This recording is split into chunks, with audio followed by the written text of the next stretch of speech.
Okay, let's start. And today I'm going to try to explicate, make clear a principle that previously I didn't really have a good name for. And I think a lot of strong players have internalized this. It's definitely something I wish I had been told when I was a kid. No one told me. And I am calling it Capablanca's rule. And I got it from this book, this ancient uh, or the last lectures of Capablanca. And so we're going to talk about this principle today that I'm calling Capablanca's rule. And I'm going to yada yada a little bit, but there's just a basic question that I'm going to ask. And we can pretend it's Black's move here. And the question is this, and we don't have good poll capabilities here because Greg needs to go eat his cupcakes. So we're not going to have a poll because the cupcakes need to get got. Now, with that said, the question is this. Let's imagine let's say it's Black to move. In some ways, it doesn't matter too much. The question is this, and I just want you to type your answer in the chat box. If you want me to call on you, you can put an exclam after it. But here's the basic question. I just want you to answer either F8 or C8. This is the question that Capablanca raises. Do you want to have your bishop on F8 or do you want to have it on C8? Take a moment. Which one would you rather have? F8, C8. Isn't that magical how I can move between those two squares? We've got some C8s on the board. F8. Liam said, or I shouldn't say, excuse me, I'm not going to call anybody, but somebody says C8, obviously. Yeah. All right. Yeah, we got some C8s on the board. Okay. So let me give it a little bit of a minute. Exciting time in chess. I'll just blah, blah a little bit just to give you some time to write in your answer. And we got the candidates tournament coming up. It's going to be really exciting. Maybe me and Kosi will do some commentary for it. Yeah, we got some real interesting answers. Yeah, C8 for C for candidates, right? F8 for some other tournament I don't know about. Yeah, C8 or F8. Okay, beautiful. All right, so here's the thing. C8 is absolutely wrong. Absolutely wrong. And there's a couple things, a couple dynamics about this decision to put your bishop on C8 that need to be talked about and explain why it's wrong, and also to put it in the form of a principle. Let me share just quickly another position, very similar. This one, you have a choice of D3 or E3. Which one is correct? D3, not E3, E3, D3, okay? And this is what I'm calling Capablanca's rule because as far as I know, he was the first to kind of put it into words. And it's a very useful thing that pertains to a variety of phases of the game. And especially when you're in the heat of battle, it's good to have this principle at your fingertips because in a lot of cases, you just won't know. So for example, when I was a kid, I was overhearing some old timers talk and they were saying, imagine you got this position and and you got a king and you got to make some luft for your king and you don't know which pawn to push.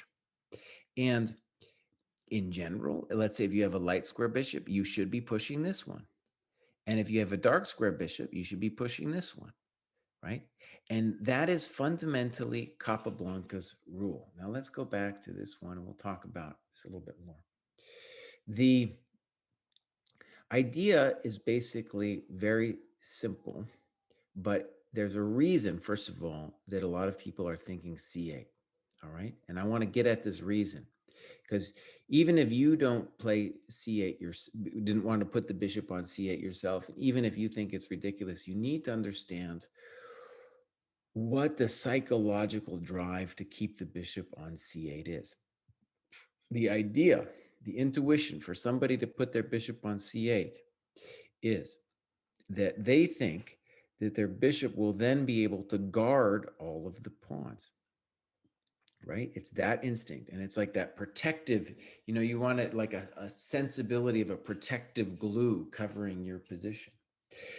And what Capablanca's rule is saying is no, the reason you want your bishop on the opposite color is square control. If you've got your bishop and pawns all in the same squares, you will only cover one color complex and the rest will be left out to dry. Whereas here, you're going to be able to fight for a huge portion of the board. Okay. So lots to say about this, and we're going to get into a couple more positions. But let me I'm going to express something kind of abstract, and then I'm going to do the most controversial teaching method ever in US chess school history. And they're going to yell at me like this on the Reddits and the Twitters and all this stuff. But before we do it, this is to explicate two ideas of why this is important, why this is correct. The idea of Capablanca's principle. One should be obvious that you are covering more squares when you have the bishop on the opposite color of the pawn, right? You're just covering more squares, and the pawns cover the white. The other, though, is maybe a little less obvious in that you have less degrees of freedom. Let me just give an example of what I mean by degrees of freedom. Let's say you got a pawn back here.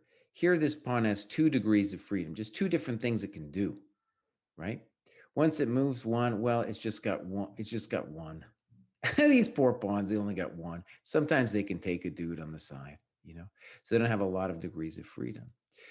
When you have your pawns on the bishop on the opposite color, you're just going to be able to move more and just have more options in terms of what is possible to move. And that ability to make choices, the freedom that entails, is actually a big thing. Okay, now here we go to my most controversial teaching method ever. You guys are going to lose your minds in just a second. I hope you forgive me for this. I hope you forgive me. Here we go. This, my friends, is an inferior game called backgammon. Right? It's an inferior game called backgammon. And loads of chess players have played inferior games. Greg Shahada lost a portion of his life by playing Texas Hold'em. And what I'm going to try to do is explain Capablanca's principle using backgammon. Now, why can't I do it with chess? Well, we'll go back to chess in a second. I promise we'll go back to chess. But I really feel that Capablanca's principle can be shown most clearly in this dumb game of backgammon. Now, if you're not familiar with this game, it's very simple. The pieces go around and then you get them out. I hope people can see my little arrow. The white's going around this way and red's going around this way. You can snap a dude off if he's got 1, but if he's got 2 like this, you can't snap him off. He's safe. So let me play a couple moves, and you can just see. I don't think it matters. We'll just roll the dice, and here we're rolling actually to see who goes first, and then let's roll. Okay, 5-2. Those are all the different guys I can move. So I got 4 different dudes I can move, and the thing about it is, if you are not familiar with Capablanca's rule, what you will do is you will build, let's call them towers of power. What do I mean by that? So for example, I could go 5 over here. Let's see. I go 5 and then 2, and then build this huge tower of power where they will be safe. And this kind of just like that first chess position, because with the bishop on the light squares, because then everybody feels safe. The people are already objecting. I promise you, we're into a deep principle here. And the thing about the bishop being on the light squares is that you think you're safe, but actually you've just reduced your capabilities. All right, now what would be a better move? First of all, let's say we go over here. I could go 2, and then I can't go 5 over here, right? Now, let me show you. Let's say we can go, the basic principle is this. I'm going to play a couple turns, and hopefully this is clear. Let's say I build this way, and honestly, not the best, but I'm kind of forced to, right? So we go here. All right, now let's roll the dice for the other side. 1, 1, 1. Okay, great example. So check this out. We can build a pivot point, and it's like a pawn chain, huge strategical advantage. And then what are we going to do? We're going to build more. Now it's important to see I'm loose. I'm loose on this square over here. And the thing about the pawns on the opposite color of the bishop is they're loose. They're loose. And it's important psychologically to wrap your head around it, because the same thing is happening here. You are being vulnerable when you play with more options. You are vulnerable when you play with more options. And that's at the heart of the Capablanca rule. All right. I'm enjoying the protestations. Okay, check it out. Here's a great example. I promise then we'll go back to the chess. Here, I'm going to go 6, and then I'm going to snip. So now, I want to be clear. This guy could get hit if he comes in and smacks me, but I'm having more options here because I've got more guys that can run. The more people I have out, the more things I can connect to. Now, I'm going to return to chess, but I know that people are going to be really upset at this, but here's the basic idea. Let's go back to the chess. That when we go to this position, all right, let me get it back to my little board grabbing thing here. When we go to this position, it is the feeling of safety that'll lead you to do this, and a more dynamic sense that will lead you to play F8, because it will give you more options and it will give you better control over the board. And so we're going to go through a couple games now where this principle, I think, is put into action. And there's a variety of positions that you can do this from. One key position I mentioned already. Let's put it back on the board. There's a lot of classic games where it might not seem like a big deal when you get to an end game like this, whether the bishop's here or here. It's a big deal. It's a big deal. The bishop wants this guy. And if you have an isolated queen pawn structure, the same thing. This is the king bishop. This is not the king bishop, right? And maybe a little later, we might talk about good bishops and bad bishops, but that's the fundamental idea behind good bishops and bad bishops as well. Okay, let's play a game. And I picked 2 games that arose from similar openings, basically the same openings. All right, here we go. This is called the Schlechter variation of the Slav. Okay. Now, how about this? What I would like to do is, if anybody could just tell me in words what they see is happening in this position. I'll type in Schlechter so everybody can spell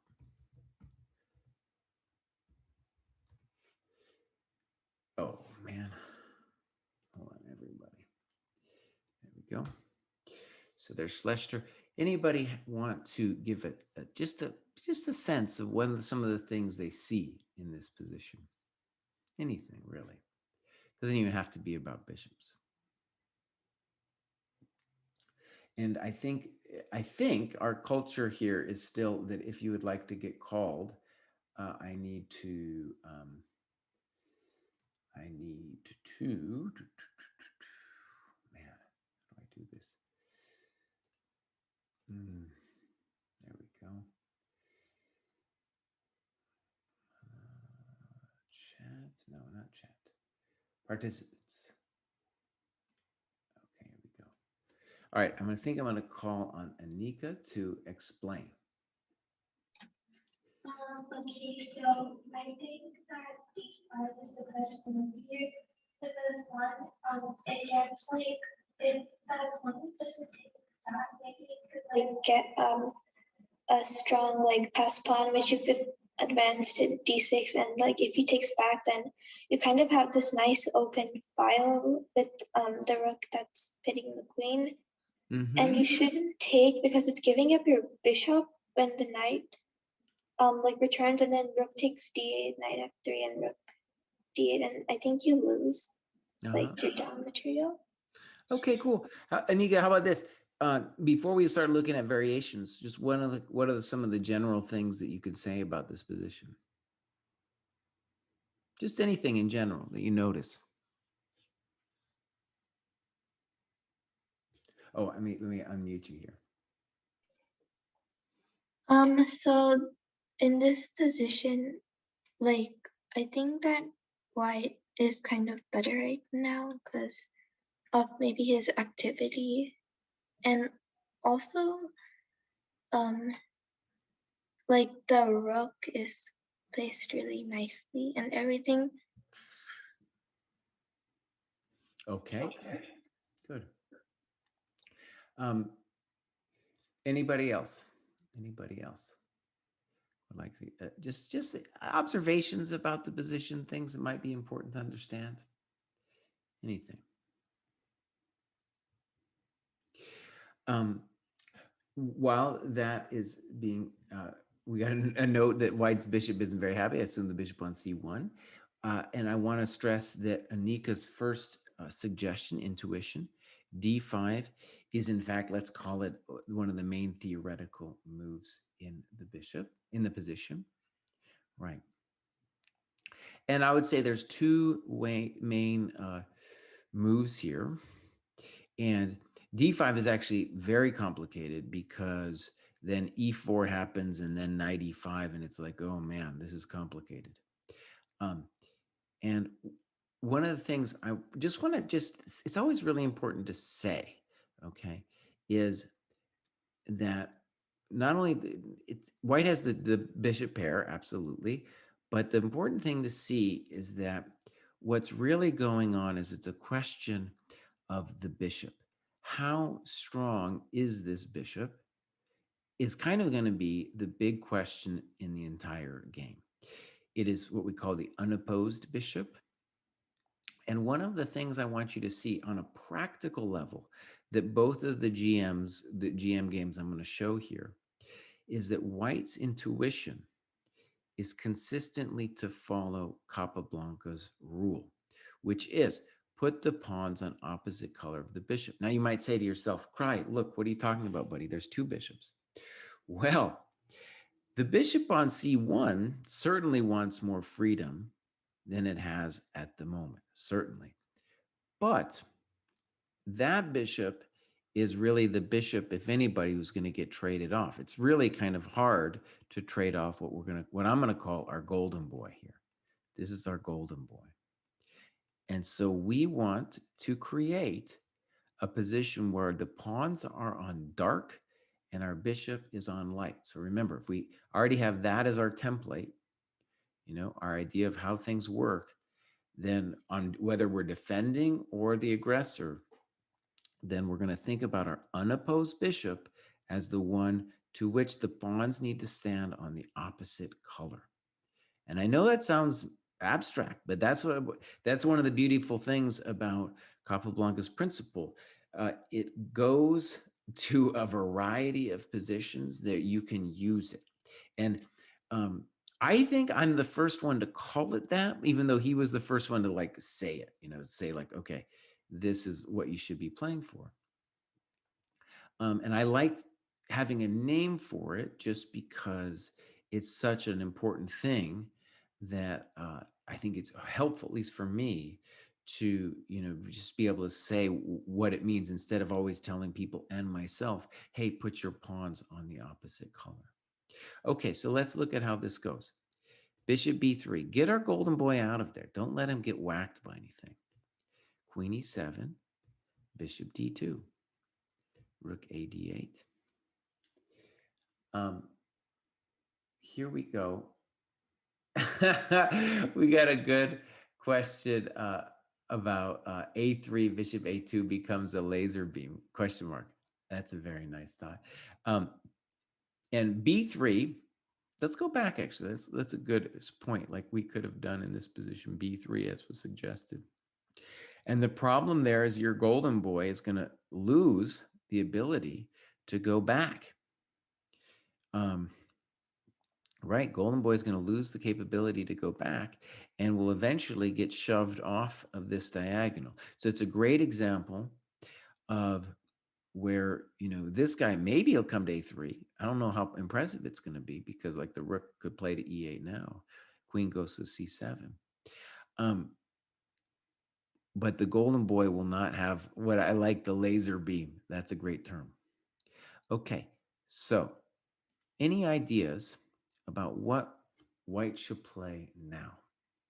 And I'm not saying this is not going to maybe blow your mind or anything, but it's a good move to consider here. This is for white in this position. What should white do here? What should white play in this position?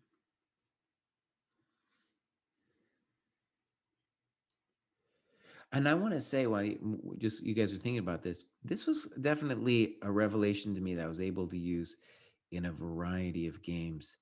And one of the things you can, might be obvious on a practical level is like the game is not even close to decided or anything. Like maybe white has a theoretical advantage because he's got the bishop, but at the same time, he might have black at any point could make him an isolated pawn.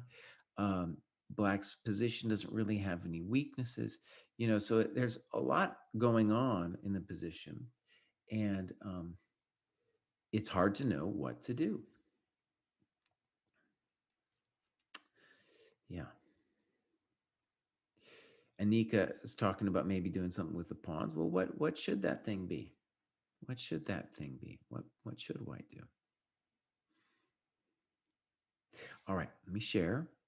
White played, and again, I'm sure like rook ac1 is not going to hurt your position, but white played this very nice a3. A3. And it's so nice to have Capablanca's principle at your fingertips because in this kind of position, if you don't really know what to do, you got your golden boy, you put your pawns on the opposite color. Okay, here we go. Rook fe8, natural. Rook ac1. Now, one of the things about, let's just say, bishops in general, this applies a little bit to rooks as well, is that they will get stronger as the game progresses in general because the position has the tendency to open. And the more the position opens, the more the bishop will become strong. And in this position, there's a lot of sloth positions like this. Uh, Black has grief because he doesn't know what to do, doesn't know how to improve his position in any meaningful way.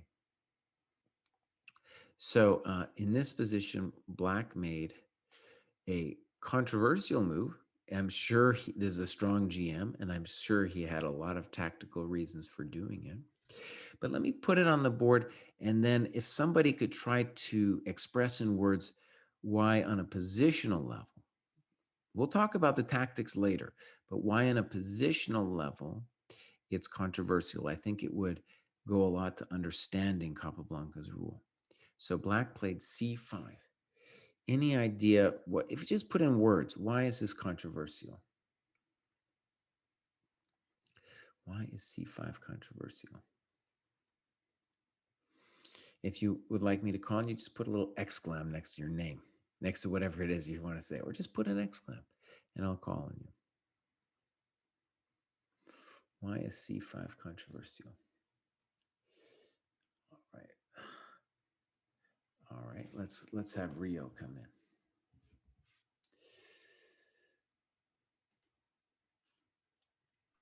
Uh, so it's kind of controversial because like it, you, the pawn on c6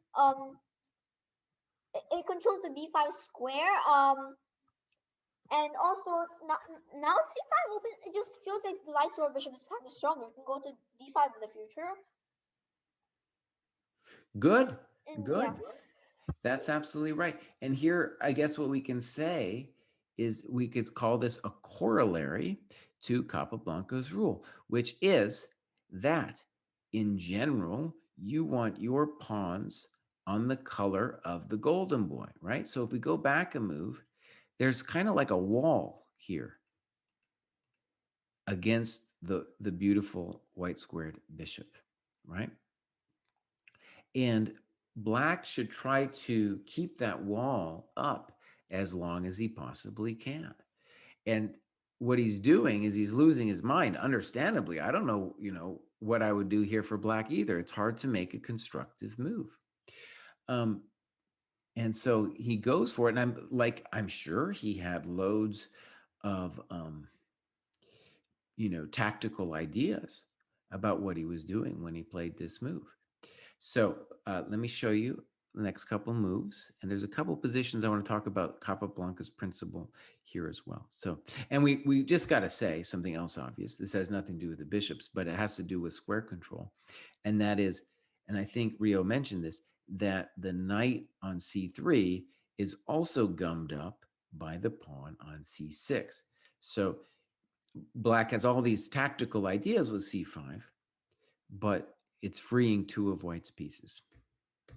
And when you free this knight on c3, there's a bonus that we get this bishop on d2 to have a little bit more scope as well. So the game went boom, boom, and this was clearly black's idea. Boom, knight c7. And I'm sure black had this all figured out, and it is very complicated. Knight dc5, snip, snip, bishop c2. Now here's the funny thing. Obviously, it's a very tactical situation.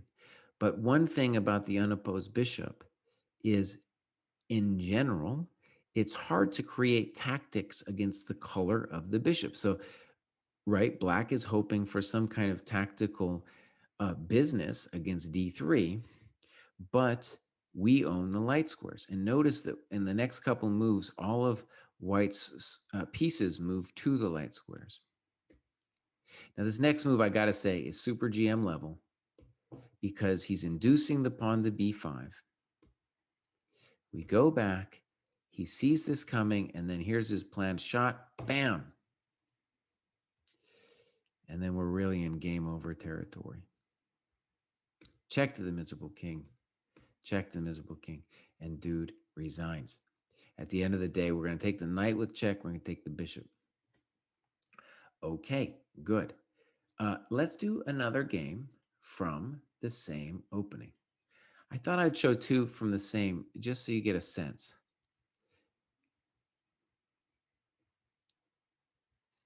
Rook d1, e5, bishop b3, queen e7, bishop d2, rook a d8, a3. Okay. Now black plays knight b6. By the way, I mentioned something I wanted to clarify. When we think about the bishop on b3, and the thing I said about the bishops was that as the position opens, the bishops will get stronger.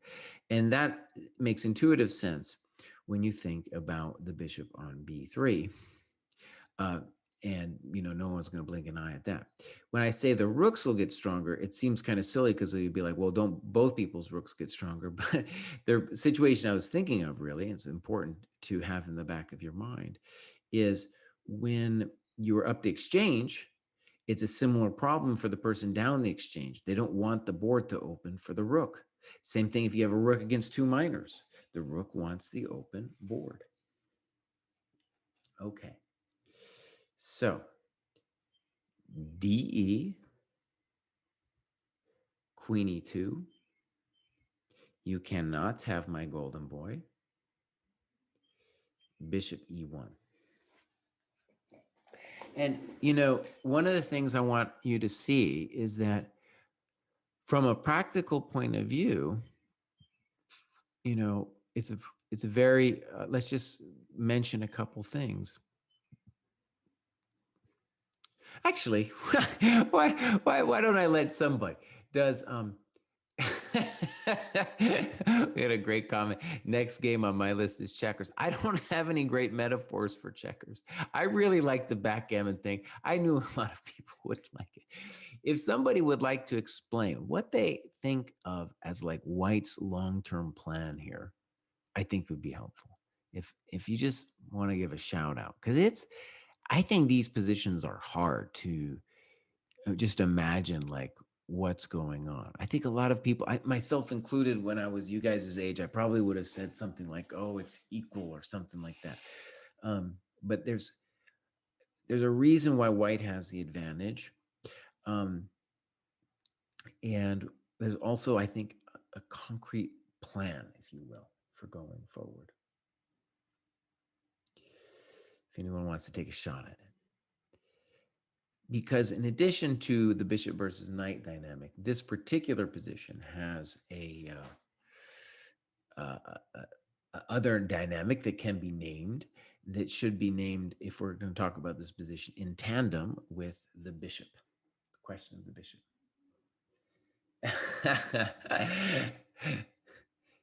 Somebody says, keep Golden Boy and trade E1, and that's certainly true. And notice, if you just think about it, it's going to be hard for Black to avoid changing off E1. And so this is one of the reasons I wanted to show this game. It's like, oh, the bishop on E1 is poor and everything, but ultimately the guy's going to get out and is going to get traded off. All right, let me call on Arnav, and maybe he can explain. I think he's got some good ideas. Oh, Arnav doesn't have a mic. Okay. But he did. Okay, I'm just going to mention what Arnav said. I think it's very useful. The thing that White needs to understand, I think, is yes, we've got this bishop, and yes, it controls a lot of squares, very important squares. But the other thing that we have to keep in mind, and Black does too, is that there's a very dangerous dynamic for both sides where White has a majority on the king side, and of course Black has a majority on the queen side. And the significance of that in general is that Black has more chances to create a passed pawn, some kind of violent passed pawn that could be dangerous when there's a queen side majority. Whereas White really is dreaming about some kind of pressure against the Black king to say that his king will be better than White's king. And we actually talked a little bit about a similar position. We talked about Alekhine's games in the last lecture I did here. There was a great queenside versus kingside minority attack. And the reason I want to bring it up, and I think should be put into, just said out loud, is that this asset, which is really putting pressure against F7, can be used in coordination with the other asset, which is the kingside majority, to put pressure against both the center and then the king. And we're going to see that in this game. And by the way, it doesn't, that can apply both when the queens are on and even when the queens are off, as we'll see. Queen C2, we get our trade, and Black says, hey buddy, I got this strong knight. Okay, you got a strong knight. I think White has many reasonable moves here.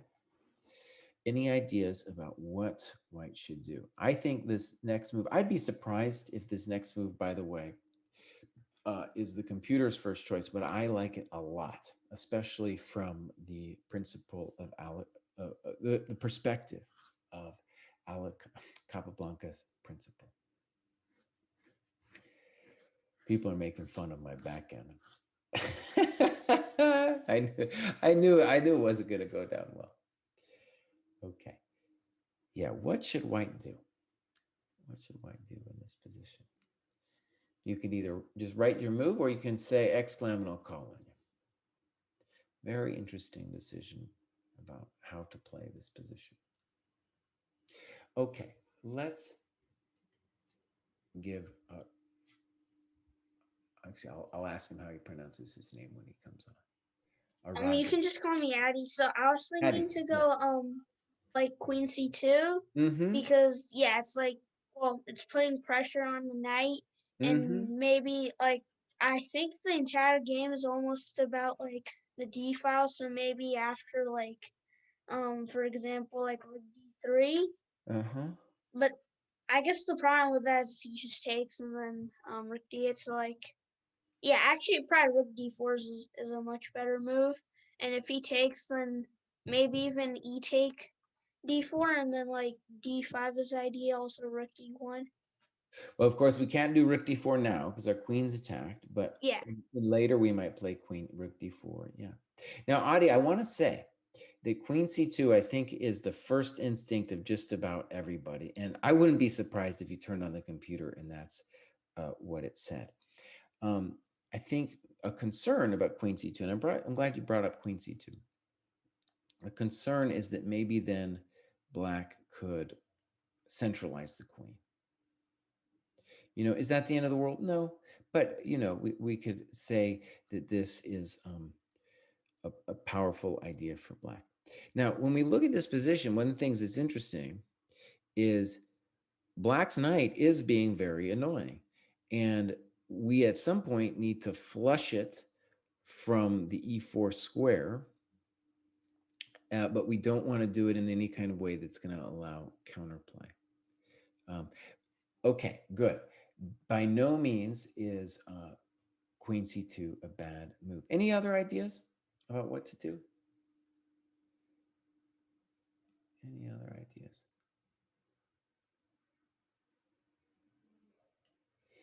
All right. This is an old time Russian GM named Verislav Eingorn. I have a feeling most of you haven't heard of him, but he was back in the day quite a good player, and I really like this move. Check it out. He goes queen b4, and it seems at first controversial because you're doubling the pawns. But one of the things about Capablanca's rule and just playing with bishops in general, I think, is you can't let yourself be terrified of pawn weaknesses, that the pawns need to take care of themselves and they need to take care of themselves on the opposite color of your bishop. Now, if you take,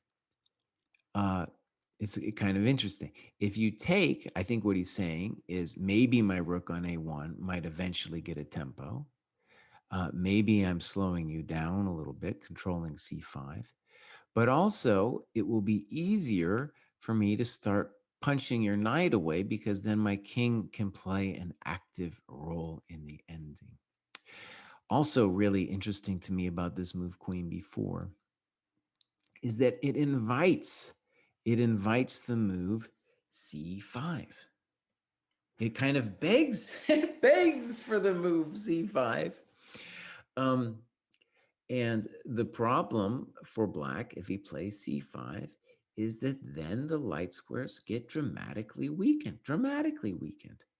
And that big d5 square is going to be where we're going to start planting our stuff. And interestingly, like it's fun, it's kind of anti-intuitive, right? But it's like that pawn move doesn't get, the pawn on c6 wasn't actually in our bishop's face, but moving it to a dark square really helps the long-term prospects of our bishop.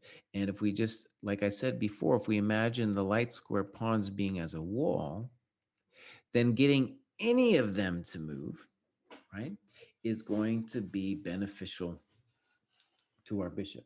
Now, again, one of the things I really want to stress when you're playing a game and you got variations spinning through your mind, and it's hard to find like a sense of what's going on. That's why this principle can be such a help, because it'll just give you the courage to play a move like queen b4, um, because it's the principle of the pawns in the opposite color that is so important. And we're going to see a couple more example of this in the game. So here we go. Snip, snip, A6, F3. Now, one thing that's important to see about this is you could say, Kraai, hey, buddy, that's a pawn on the light square. It is. But one of the things that we're now going to do, and this happens a lot in what we're now going to call what this is, which is now a Fisher endgame. A Fisher endgame is rook and bishop against rook and knight. And the idea is that the bishop is stronger when it has a rook because the rook covers the squares that are opposite from it. It helps cover, the whole side of the board that it can't even see, just like the pawns are going to help. And one of the reasons is especially devastating is we can use the rook, the pawns, and the bishop to control the knight. So the first job is just to get that knight out. And then notice we're going to start using those pawns to put pressure on the black king. And we're going to ideally, this is important. Ideally, we're going to look to put our pawns on F4 and E5. And this pawn, of course, H4, this one, G3. And if you have that in the back of your mind, it's just very helpful, especially in a practical game. All right, let's take a look how it went. I'm sure, by the way, that the following moves were not played, were played with some time pressure. I'm sure they're not absolutely correct, but what I want you to really see about them is that white is playing with Kappa's principle. And I'm sure he didn't even have that word. He didn't say to himself, oh, I'm using Capablanca's principle. He had internalized, like most GMs have, the idea that you want the pawns on the opposite color. So here we go. King F2, H4. Could he have played E4 first? Probably, yeah. King F8. Slowly improve the position. There's no rush. Control, no rook B5. And now we cut him. Now, it's important to see that the pawns on F3 and E4 right now are working to take away the squares from the knight.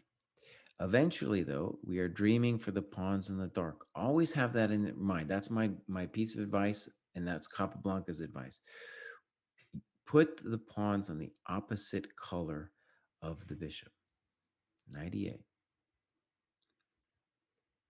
There we go. F5. Now, obviously, black is using a tactical idea to fix our pawns. We cannot take twice on F5, but we do achieve E5. Notice also, black is playing to put his pawns on light squares, and he's looking to do that. Why? To create that wall against our light square bishop.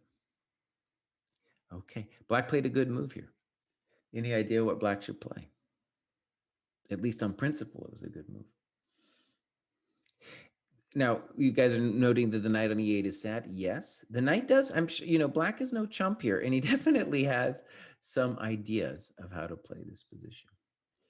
Any idea how to play for white right now? Black's dream will be knight G7 or C7 to come on in. It is white's move, though. It's white's move here.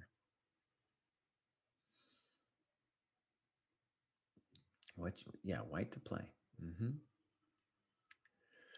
All right, Adi, let's bring Adi in here. Yes, I was just thinking, like I want to go bishop c4, but obviously my rook would hang.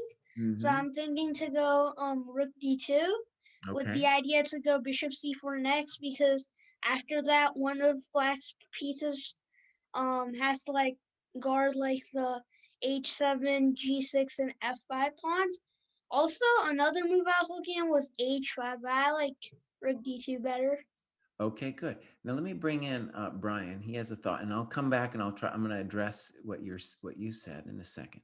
So let's get Brian in. I will play rook h1 because so I should move the rook off, and I don't really want to trade rooks because we have the bishop. Mm-hmm. So to put the rook, I would pawn the h file because it will, along with bishop c4, forcing the rook back, will also threatening h5. Okay, good. Now you said something in there I want to just get at. You said you don't want to trade the rooks. Why is that? Because we have the bishop and rook and bishop look better. Very good. Okay, thank you. That's right. Gonna ask one more question. What do you think Black would do after Rook H1? Oh, he's off. He's off. That's okay. That's okay. I'll let you answer here. So, Brian, yeah, what do you think he would do after Rook H1? Well, h5 Uh-huh. looks like a bigger threat, so probably knight g7. Okay, good. Yeah. And one of the things I want you guys to see about this decision is uh, Black should very much strive to keep the pawns on the light squares. So I think the two moves that should pass through Black's mind would be h5 and or knight g7 to stop h5 from happening. Okay, good. So um, first of all, Adi, that I think Brian successfully said something here, which is the reason about this plan, which is very natural. I want to stress that what you did is very natural. The issue with that is you are exchanging off the rooks, and the reason the rooks are cool with the bishops is the rook helps cover the opposite colors of what the bishop cannot. And it's the same, that principle is the same thing behind Capablanca's principle, which is put the pawns on the opposite color of your bishop. And as you can see, White has done that pretty well here. Now, what does he do? Very nice move, h5. Before, Black gets a shot to play it himself. And now Black has to worry about the rook entering through the H file. So here, rook H1, should be 2, rook D5. And I'm sure this was in a little bit of time pressure. But one of the things also, it's very important to see that this has everything to do with time pressure and endgames. By the way, back in the day, we had time to play endings, and now you guys don't have time to play endings anymore. And one of the things to see already that White should be dreaming about is if we win this pawn, even if we give up a lot else, if we sacrifice other pawns, if we win this pawn, then our dream is if we still have the bishop on the board to put the pawn on f6, right? That's the next phase of the dream. And so whenever you got the bishop and the pawn, they go they go through phases, right? That would be one dream, and then that's the next dream. That's the next one. And they start creating mating patterns when you have that kind of square control with the bishop covering the light, the pawns covering the dark. All right, let's check it out. King f8. They were in time pressure here. Snip. Back. And I like this finish a lot. So Black gets a little active, and we say, you know what? I just trust that my beautiful structure here with the bishop will at least give Black something very real to worry about.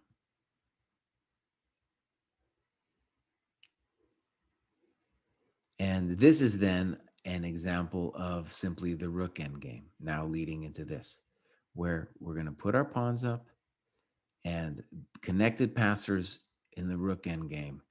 Too much to handle. Black resigns.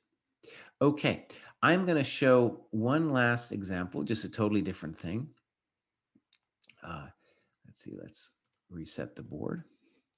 And a variation many of you probably will have seen is this ready variation thing here. C6, let's say castles, bishop G4. Now, one funny thing that can happen here is white can play h3, and there's kind of interesting questions like, well, what should black do here? And definitely something to see is that bishop h5 might be a very complicated position, but what I think is a good position for black is just to take this thing and then say, hey, buddy, we are going to create this wall of doom for your bishop, your bishop on f3.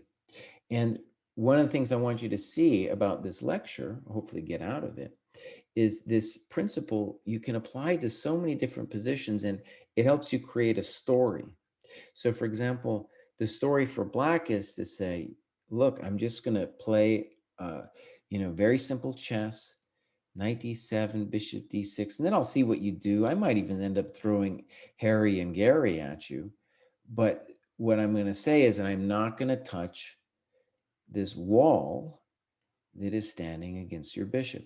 So one of the things to see is that the Capablanca principle is not just put the bishops on the opposite color of your good bishop or your unopposed bishop, usually it's like in this one, the bishop on f3, but also when you're defending against the proud boy bishop, the super laser beam, as one guy said here today, that you want to put your pawns on that color to create a wall like is happening here. And you see it in so many different openings. And I think once you have that as an understanding, it's real easy to understand how to play the position.